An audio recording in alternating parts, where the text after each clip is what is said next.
Oy, good day mga kamots. Welcome back again to our YouTube channel. So marahil lang iba sa atin mga kamots, excited na matanggap ang ating mga bonuses and 13-month pays ngayon darating na December. Maaaring iba sa inyo mga kamots ay nagbabalak bumili ng mga bagong motor bago matapos ang taon na ito. Kung hanap nyo ay isang adventure bike mga kamots, well, para sa inyo ang video na to dahil pupunta tayo ngayon sa Motorstar mga kamots para i-review ang pinakabagong Motorstar Easy Ride ADB 175, ang isa sa pinakamura, maporma at kalidad ng motor ni Motorstar. Special tong episode natin ngayon mga kamos dahil this is the first time na ipipicture natin sa YouTube channel natin ang Motorstar motorcycle brand.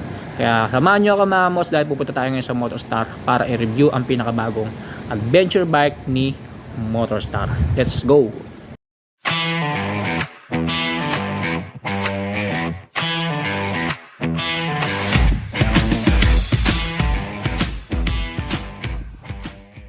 So yun mga kamos, bali nandito tayo ngayon sa Motorstar Governor Pascual Branch mga kamos dito sa Malabon City. And nasa likuran na natin mga kamos ang pinakabago nilang Motorstar Easy Ride ADB 175. Wow! So ano-ano nga bang merong specs ang motor na to mga kamos at kung ano-ano bang features meron ng ADB na to na pinakabagong motor ni Motorstar, yan ang aalamin natin ngayong video na to. Okay, so when it comes to looks and appearance mga kabots, hindi rin naman papahuli si Motorstar sa pagdating sa mga pormahan at paglalabas nila ng mga motor. Lalong-lalo na nga itong pinakabago nilang Easy Ride ADB 175 Fi. So kung mapapansin nyo mga kamos, this is the first ever adventure bike na nilabas ni Motorstar ngayong 2024 mga kamos, no? Kung mapapansin natin mga kamos, napaka-astig at napaka-unique ng design ng pagka-adventure bike niya mga kamos. Kung mapapansin niyo siya, kung makikita niyo sa personally mga kamos, napakalaki ng motor na to para sa isang adventure bike mga kamos, no? Ayan, so ito pala nire-review natin mga kamos is color black. So alam niyo na mga kamos kung bakit color black ang napili kong kulay. Actually dito sa Motorstar Governor Pascual Branch mga kamos, meron silang tatlong stock as of November 21, 2024. Ngayon yan mga kamots, isa na nga itong black. Actually dalawa yung black nila, itong isang nire-review natin na naka-ready na, and then ito yung isa. And then meron pa din sa gilid mga kamots is kulay naman ito is metallic silver gray. Ayan, so tatlo po yung stocks nila dito na pinakabago nilang Easy Ride ADB 175. Ayan, so let's go back here mga kamots, no? So umpisa tayo dito sa windshield niya mga kamos, sa pinaka-visor niya.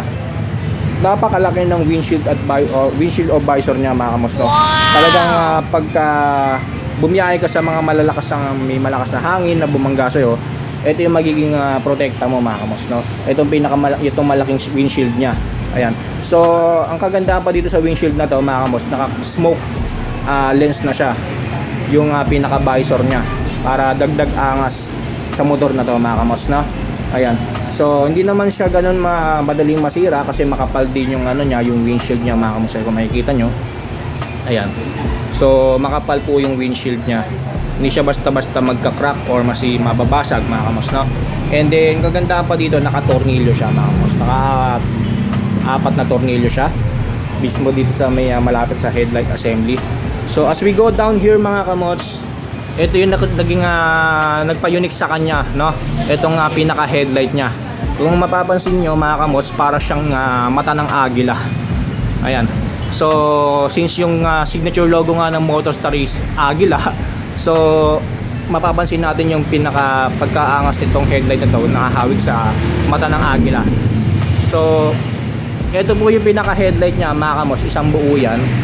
Ayan, and then meron siyang built-in daytime running light. Good thing na nilagyan ni Motorstar para dagdag angas sa motor na to. And then ito po yung pinaka headlight niya. So take note lang mga kamos, ng lahat ng ilaw ng Motorstar Easy Ride ADB 175 ay LED na po. From the headlight to turn signals to rear light. Ayan, so dito sa headlight niya mga kamos, para siyang malaking LED mini driving light. Kung mapapansin nyo, bilog yan. Ayan. So yan yung po yung pinaka headlight niya. Actually apat yata yung headlight niya, oh. Ayun, oh. Isa, dalawa, tatlo, apat. So apat po yung headlight niya. So I wonder kung gaano kalakas tong headlight ng Motorstar Easy Ride ADB 175. For sure na malakas yan mga kamos. Tapos LED pa yan. Ayan. So pagbaba dito mga kamos, ayan, meron lang siyang design dito, pero hindi siya butas, no? Design lang talaga siya. Ito yung pinaka turn signals niya. So ang cute ng turn signals niya, oh. Hindi siya yung typical na turn signals. Pahaba siya, ganon. Then LED na rin po yan mga kamots na. Ayan. Tapos dito naman sa front fender niya, yung pinaka front fender niya, meron siyang built-in na reflector. Para nga naman kahit sa gabi, kitang-kita ka pa rin, lalong-lalo na kapag nakatagilid yung motor mo mga kamos, no? Ayan, so nagre-reflect siya. Kasama siya dun sa buong assembly ng front fender. So sa gilid naman mga kamos, napaka-minimalist lang din ang design ng decals nitong Easy Ride 175 ADB. So meron lang siyang nakalagay dito na 175, tapos FI, combination of red, white, gray, tsaka black na decals, no? So yan, 175 FI. Tapos sa gilid naman, eto, meron din siyang decals dito, combination of red tsaka silver, and then nakalagay dito is Easy Ride 175 ADB, sabihin adventure bike. So pagdating sa likuran mga kamos, ito po yung pinaka likurang bahagi ng Motorstar Easy Ride ADB 175. Ayan, so kung mapapansin natin, napaka-unique din ng rear light niya mga kamos, yung tail light, no? LED na rin po yan, take note mga kamos, no? So meron siyang pag ganun dito, dalawa, tapos sa gitna meron din. And then dito mga kamos, yung turn signals niya sa likuran is nakahiwalay, so hindi siya integrated, no? So mas maganda siguro kung ginawa na lang ni Motorstar, inilagay na rin dito mga kamos, no? Naka-integrated na siya para nga naman iwas bale. Pero ito, nakahiwalay siya mga kamos, no? Ayan, so alam nyo na mga kamos, kapag ganyan nakahiwalay yung mga turn signals nyo, paulit-ulit ko sinasabi sa inyo, iingatan nyo na lang mga kamos na mabali yan. As we go down here mga kamos, ayan, meron siyang built-in plate light. So most of the motorcycles ngayon na nilalabas mga kamos, kahit anong brand pa yan, talaga nilalagyan talaga nila ng built-in plate light. Kasi mahigpit talaga ngayon, lalo na sa mga hindi makita yung plaka, no? Ayan. So ito, good thing na meron siyang built-in plate light para nga naman kita yung plaka natin kahit sa gabi. Ayan, tapos ang kagandahan pa dito, meron siyang reflectorize dito sa likod. Tapos meron din siyang another reflector dito sa gilid mga kamos, kagaya dito sa sa front fender. So dito sa likod meron din. So dalawa po yan magkabilaan. Ayan, so nakasama na siya sa plate holder. Ito po yung pinaka CVT niya mga kamos, no? Wala siyang kickstart. So alam nyo na yan mga kamos, mamaya ko paliliwanag pag walang kickstart. Ayan, so ito po yung pinaka air filter niya. Ang haba ng air filter niya mga kamos, so ang ganda. Tapos ito yung pinaka CVT niya. Then yung cover ng air filter tsaka yung CVT mga kamos is plastic design, pero hard plastic ang ginamit ni Motorstar. So hindi ka rin mangangamba mga kamos na agad-agad mababasag yan mga kamos. So makapal yung plastic niya, yung design. So when it comes to exhaust mga kamos, ito po yung exhaust niya. Two-tone po siya mga kamos, silver yung pinaka tambucho niya. And then pagdating dito sa pinaka tip, meron siyang cover na matte black na plastic. Ayan. And then ito po yung pinaka heat guard niya. Ayan. So ito lang po yung pinaka heat guard niya, no? Maano lang siya, maiksi lang. Hindi siya sagad dito. Tapos pagdating dito sa ilalim mga kamots, ayan, so ang ganda ng ano nyo, ang lapad ng mud flap niya. Tapos meron pa siyang tire hugger dito. Ayan. So hindi ka mangangamba mga kamots na baka kahit na pag bumiyahe ka sa mga mapuputik na lugar, mapapasukan ng putik yung loob ng engine bay nitong Easy Ride ADB 175. So hindi po mga kamos, kasi bukod sa meron na siyang built-in tire hugger, ang haba pa nung ano niya, mud flap niya rito. So talagang hindi papasok yung putik sa loob ng engine bay. So dako na tayo dito sa gulong niya mga kamos, no? So sukat ng gulong ng Motorstar Easy Ride ADB 175 sa harapan mga kamos ay 110 by 80 by 14. So malapad at malaki yung gulong niya mga kamos, 110 by 80. Ayan. Tapos ang ganda din ng design ng ano niya, yung gulong niya, yung tread. Pang off-road talaga siya mga kamos, so pang jet adventure talaga siya. Ayan. Tapos ang ginamit na brand ni Motorstar para sa Motorstar Easy Ride ADB 175 ay Cordial tire. So alam nyo na mga kamos, isa yan sa mga kilalang brand pagdating sa gulong mga kamos, yung Cordial tire. Ayan, so good thing na yan po ang ginamit ni Easy Ride, ni Motorstar para sa Easy Ride ADB 175Fi. Ayan. So pagdating sa telescopic fork niya mga kamos, ang ganda ng telescopic fork niya, no? Yung front suspension, kulay gray yung ano niya, metallic silver yung ano niya, yung kulay ng suspension niya dito sa harapan. So hindi siya itim, no? So ang ganda. Tapos yung mugs niya, ito po, alloy type yung mugs niya. Ayan. So naka matte black po yung paint finish niya. Okay, so pagdating naman dito sa likurang bahagi ng gulong niya, mga kamos, ang sukat ng gulong niya sa likod ay 130 by 70 by 13. So kung mapapansin nyo mga kamos, mas malaki yung gulong sa harapan, tapos mas maliit yung dito sa likuran. And take note lang mga kamos, tubeless na rin po itong gulong na to mga kamos, sa harap at likod. So isa yan sa mga points pagdating sa isang motor mga kamos, yung naka-tubeless na yung gulong. Ayan. Okay, so ito naman yung ano mga kamos, braking system niya sa unahan. Ayan, so naka 2-pot caliper siya sa unahan, no? Kaya lang hindi natin alam kung anong brand tong ginamit. Ayan, and then ito po yung pinaka rotor disc niya. Ayan. So ang ganda na design, parang flower type yung rotor disc niya. Ayan, malaki rin mga kamos yung diameter ng rotor disc niya. Naka disc brake na rin yung likod. So dual disc brake po siya mga kamos, no? And then yung caliper niya dito mga kamos, ang laki ng piston, no? Mapapansin nyo, ang laki. Hindi siya yung typical na caliper na maliit yung piston. Ito malaki mga kamos, no? Ayan. So I wonder kung gaano kalakas yung preno na ito pagdating sa biglaang brakes mga kamos, no? Ayan. So dito na tayo sa bandang itaas niya mga kamos. So simulan natin dito sa grab bar niya. So marami nagsasabi mga kamos na napakaganda nga itong bagong labas ni Motorstar Easy Ride para sa Easy Ride ADB 175 kasi itong pinaka grab bar niya mga kamos, ayan, kung mapapansin nyo, hindi siya yung typical na ordinary grab bar lang. So mapapansin natin dito, meron siyang abang para sa mga top box na ilalagay nyo rito sa motor na to. So good thing yan mga kamos, para hindi na kayo bibili ng mga bracket or ano, mga top box bracket na ilalagay nyo rito mga kamos, kasi dito pa lang meron na siyang built-in na grab bar with top box bracket. Ayan, so nakaabang na po yan. And then ang ganda ng pinaka paint finish nyo, metallic silver. And then alloy din yung ginamit mga kamos, makapal-kapal, hindi siya agad-agad masisira kahit na siguro mabigat na alloy top box ang ilagay mo dyan. Ayan. And then pagdating sa upuan niya mga kamos, ito yung pinakaupuan ng Easy Ride ADB 175. Ayan, so malawak po siya mga kamos, no? Lalo-lalo na dito sa driver seat. Malapad siya. Hindi siya nakakailang upuan mga kamos, no? Pati dun sa passenger seat mga kamos. Ayan, so malawak din siya. Ayan. So pagdating dito mga kamos, ayan, ito po yung pinaka gas tank niya. Good thing na nandito para hindi ka natatayo if ever na magpapagas ka mga kamos at bubuksan pa yung upuan. So ito na po yung pinaka gas tank niya. Wala na dito sa upuan, nasa harapan na po. So gaya lang siya ng mga typical na mga adventure bike na talaga naman nandito yung gas tank sa unahan. Ayan. So napaka-convenient. Pag mapagas ka, hindi ka natatayo. So buksan natin tong underseat compartment ng Easy Ride mga kamots, ADB 175. So ito po yung pinaka underseat compartment niya. Napakalawak po ng underseat compartment niya mga kamots, napakalaki. Ayan. So may mga gamit lang siya sa loob. And then check natin mga kamos kung kasya ba yung full face helmet. Ito yung helmet natin na Ryzen ZX 550. Ayan. So check natin mga kamos, nalagay natin dito kung kasya ba yung full face.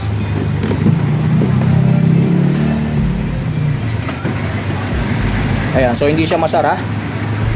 Okay. So check natin. Ganyan. Ayan, so as you can see mga kamos, hindi kasya ang isang full face. Pero ito yung kasya ang half face mga kamos, no? So depende na lang sa laki ng shell. Pero may magkakasya naman talaga yung helmet dito mga kamos, no? Siguro half face kasya, pero full face hindi pwede. Marami ka pa rin naman mailalagay dyan. Mga gamit mo, dala-dala mo ng mga tools, kapote, or kung ano-ano pa mga gamit na pwede mong dalhin mga kamos, no? Sa pag-drive gamit itong Motorstar Easy Ride ADB 175. To give you an idea mga kamos, ang Sukat po ng U-Box ng Motorstar Easy Ride ADB 175 ay 20 liters. So ayan, 20 liters po yung ano niya, yung U-Box compartment niya. So napakalaking bagay niyan mga kamots, napakalaki ng U-Box compartment niya. Marami kang madadala pagdating pag ginamit mo tong Motorstar Easy Ride 175 sa long rides. Bukod sa maglalagay ka na ng top box dito, pwede ka pa maglagay ng mga gamit dito. So marami ka talagang madadalaga mga kamots. Which is isa sa mga hinahanap ng mga karamihan ng mga Filipino riders ngayon, yung convenient na motor mga kamots. So, isa to mga kamots, pasok itong pinakabagong motor ni Motorstar Easy Ride when it comes to conveniency. Ayan. So meron na siyang built-in top box bracket, and then napakalaki pa ng compartment niya. Ayan. And then ang kagandahan pa dito mga kamots, itong upuan niya, hindi siya basta-basta sasara kapag ginanyan mo siya mga kamots, no? Kasi meron siyang ano rito, pamigil. Ayan. Meron pumipigil dito mga kamots. Yung isa sa mga features ng motor na to. Ayan. Ayan. So pagka ginanyan mo siya, hindi siya agad-agad sasara. Pero kung pupuwersahin mo siya mga kamots, ayan. So masasara na siya. Kumbaga parang meron siyang hinge. Ayan. So security hinge, hindi siya basta-basta babagsak. Ayan. Lalo na kapag kumukuha tayo ng mga gamit dito sa U-Box. Ayan. And then dito sa gas tank niya mga kamots, ang fuel tank capacity ng Motorstar Easy Ride 175 Fi ay 10.2 liters. So napakalaki po ng fuel tank capacity niya. So and then yung fuel consumption nito ayon kay Motorstar mga kamots ay naglalaro sa mga 40 to 45 kilometers per liter. So napakatipid na rin po ng mga kamots sa isang 175cc na motor. 40 to 45 liters po ang kaya nitong takbuhin mga kamots gamit ang 10.2 liters. So napakalayo na ng malalakbay mo gamit itong adventure bike ni Motorstar mga kamots, no? Ayan. So dito na tayo mga kamots sa front panel niya at saka dito sa handlebar niya. Ayan. So unahin muna natin sa instrument panel niya. So ito pong Motorstar Easy Ride ADB 175 ay naka full LCD display na po. Ayan kung makikita nyo. And then bubuksan natin siya para makita natin yung example na display nya. Ayan. So kung mapapansin natin, napaka colorful mga kamos, napaka visible ng display ng Motorstar Easy Ride ADB 175, which is makikita natin dito yung odometer, speedometer, tapos yung trip meter, tapos meron pa siyang battery monitoring, and then RPM gauge, and then kung kailangan mo na ba magpagas, so lahat nandyan na. Tapos meron siyang built-in clock. Ayan, so mapapansin nyo meron siyang built-in clock sa loob. Ayan, so lahat nandyan na mga kamos, lahat na mga gusto nyo malaman sa motor na to nandito na po sa display na to. So good thing at napakaganda na ginawa na tong LCD ni Motorstar. Ayan, so para ma-align nga naman sa mga ibang adventure bike na naka LCD na rin yung kanilang instrument panel. Ayan. So pagdating naman dito mga kamot sa handlebar nya, so ito po yung pinaka handlebar nya. Tibay din ang ginamit na handlebar mga kamot, alloy type. Tapos ang ganda ng paint finish, silver metallic. Ayan, then pagdating dito sa pinaka clip nya, ganun din, nagterno. And then ito po yung pinaka nya, button na switches nya mga kamos. Sa left side mga kamos, meron siyang built-in passing. Good thing na meron ganyan. Ayan. Tapos high beam, low beam, horn switch, tapos turn signal switch. Ayan. Sa right side naman mga kamos, meron siyang kill switch engine. Ayan. Meron siyang built-in kill switch. So wala siya dun sa side stand or center stand. Meron naman siya dito sa malapit sa throttle mga kamos, no? Ayan, so ito po yung kill switch niya, built-in kill switch. Tapos ito hindi ko alam kung para saan to. Ayan. Pero kung mapapansin nyo, meron siyang indicator para yata sa headlight to mga kamos, or Ayan. Tapos ito yung electric switch niya. Ayan. So electric switch nandito. Tapos ito po yung grab, yung handlebar nya o yung hand grip. So ang ganda din ng ginamit na design, tapos hindi ka maiiritang hawakan. Ayan. Tapos sa bar end nya, Matte black po yung kulay, tapos alloy yung ginamit, makapal. And then ito po yung mga lever brakes nya. Ayan, ang ganda ng play. Tapos mahaba yung lever brakes nya, and then matte black yung paint finish. Ayan. So ito mga kamos, napansin ko para siya naka carbon design. Itong pinaka sa bandang unahan nya, pero hindi siya talagang fully carbon. So ano lang siya, design lang siya mga kamos, no? Ayan. So ang ganda mga kamos, napaka-unique ng design. So as we go down here mga kamos, ito po yung pinaka-ignition key nya. So hindi nga lang siya naka-shutter key. Ayan, pero hindi naman big deal yon pagdating sa isang motor. So hopefully sa susunod na mga paglabas ng mga motor ni Motorstar mga kamos, yung iba naka shutter key na mga kamos, na. Pero kagandahan dito sa ignition key ni Motorstar Easy Ride ADB 175 mga kamos, meron siyang nakapalibot na ilaw. Ayan, LED po yan, meron siyang ilaw. Ayan, para kapag madilim, alam mo kung saan mo isusuot yung susi mo mga kamos, no? Ayan, so meron siyang built-in light, color blue yan mga kamos, no? And then dito mga kamos, nakasama na rin dito yung seat opener, and then para sa takip ng gas tank. So ayan, nandyan na rin po. And then yung lock para sa manibela, nandyan na rin mga kamos. Ayan, so pinagsama na dyan. And then sa left side mga kamos, ito meron siyang side pocket. Ayan, kung mapapansin nyo, meron siyang side pocket dyan. Medyo malalim din yung side pocket niya mga kamos, so pwede mo paglagyan ng mga gloves nyo, bottled water, or kung ano pa mga barya-barya na dala nyo mga kamos, no? And then nakagandahan pa dito kay Motorstar Easy Ride ADB 175 mga kamos, meron siyang built-in na charger. Ayan, kung mapapansin nyo, ayan, so meron po siyang built-in charger. So good thing na meron ganito mga kamos, para in case na gagamitin nyo itong motor na to sa mga long rides, hindi kayo mangangamba na baka malobat kaagad kayo, malobat yung mga cellphone nyo mga kamos. Meron na siyang built-in na charger. So naka USB ready na po yan. So sasaksakan nyo na lang ng cord dyan mga kamos, and then ready to charge na yung mga cellphone nyo. So napaka convenient nito mga kamos, nitong Motorstar Easy Ride ADB 175 FI. So marami siyang features na mapapakinabangan ng mga Filipino riders, lalong lalo na ng mga nag-grab, angkas, move it, o kung ano-ano pa mga motorcycle riding app. Kasi bukod sa meron na siyang nakaabang na top box bracket, napakalaki pa ng U-box compartment niya, and then meron pa siyang built-in charger, no? So talagang napakasiksik sa features itong Motorstar Easy Ride 175. So tapos na tayo sa specs and features nitong motor na to mga kamos. So dako na tayo sa engine specs naman, kung ano ba merong specs ang engine ng Motorstar Easy Ride 175 Fi. The Motorstar Easy Ride ADB has 175 cubic centimeter, 4-stroke, single cylinder, single overhead cam with 2 valves. Ang max power niya mga kamots ay 11.5 horsepower at 8,500 RPM, at ang kanya namang max torque ay 12.4 Nm at 5,000 RPM. Fuel system niya mga kamots, of course FI na po yan gaya na pinakita ko sa inyo. Expected natin na matipid yan pagdating sa pagkonsumo ng gasolina. And then cooling system niya mga kamots ay air cooled.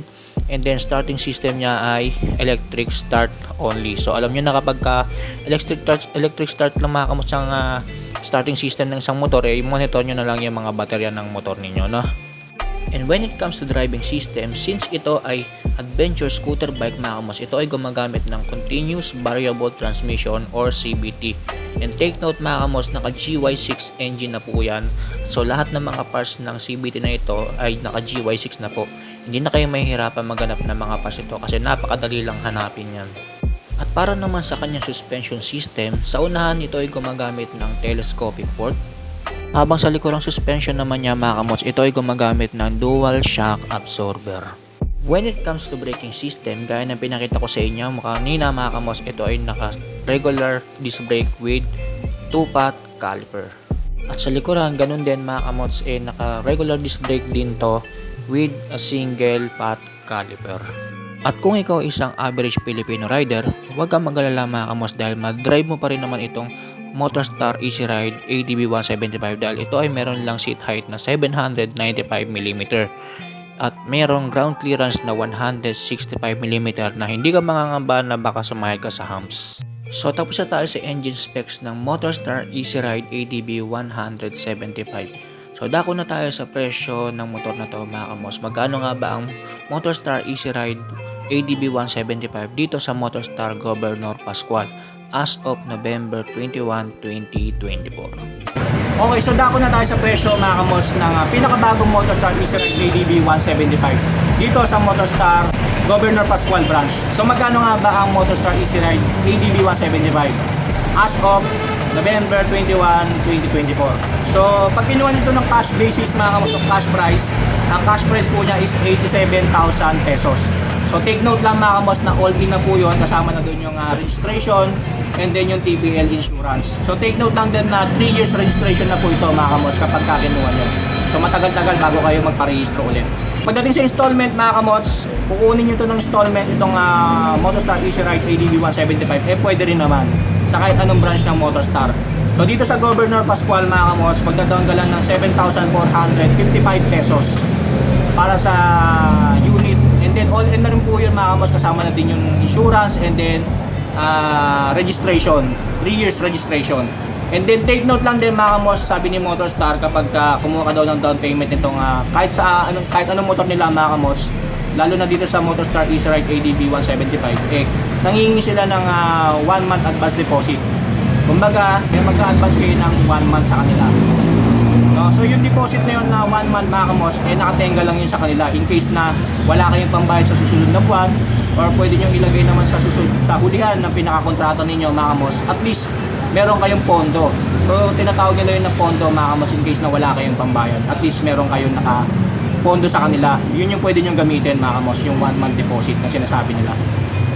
And then when it comes to monthly amortization mga kamos, ang kagandaan dito kay Motorstar, hindi lang 1, 2 taon, 3 taon meron silang monthly amortization dito. So pwede kang maghulog ng 1 kalahating taon, 2 kalahating taon. So pagdating sa 36 months mga kamos, ang monthly amortization para sa Motorstar Easy Ride ADB 175 ay 4,286. Ayan, so 3 taon po yan. And then 2 kalahating taon mga kamos or 30 months, 4,738 pesos. And then pagdating naman sa 2 taon or 24 months mga kamos, 5,416 pesos. And then pagdating sa 18 months o 1 kalahating taon, 6,546 pesos po ang monthly amortization.